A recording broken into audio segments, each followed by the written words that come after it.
In today's video, I'm going to teach you how to cancel your Wrike subscription with ease, ensuring a smooth transition and avoiding any unnecessary charges. Whether you've been exploring Wrike as part of a trial, or you've decided to opt for another project management tool, knowing how to properly cancel your subscription is a valuable skill. So, let's dive into these steps and walk through the process together. Remember, it's important to follow each step carefully to ensure the cancellation is completed correctly. First, you'll want to start by logging into your Wrike account. This is your first step, and it's crucial because all the actions we're going to take require you to be logged into your account. Ensure that you're entering the correct credentials, and if for some reason you're having trouble, be sure to reset your password or contact Wrike support for assistance. Once you're logged in, take a look at the top right corner of the screen. Here, you'll find your profile icon. It's typically an image that represents your account and will serve as your gateway to navigating account-related settings. Click on this icon to bring up a menu of options. From the menu that appears, you'll need to select either subscription or billing.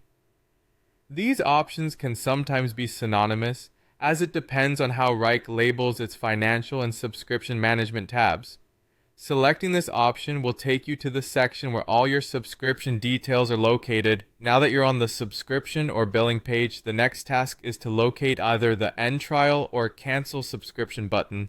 This will differ depending on whether you are in a trial period or have a full subscription. Be sure to read the instructions and options presented to you on this page clearly. After you found the option to end your trial or cancel your subscription, you'll be prompted to follow a series of confirmations to ensure you intend to proceed with the cancellation. These prompts are there to double check your decision and make sure it wasn't accidental. This is a great time to consider if you need to back up any important information or notify your team about the changes if you're using Wrike in a professional setting. Finally, once you've completed the steps and confirmed the cancellation prompts, your subscription should be successfully canceled.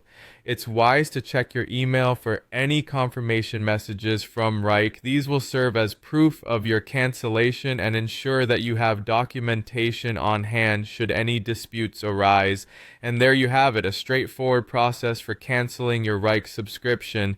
Be sure to keep an eye on your account in the following days to ensure everything processed smoothly.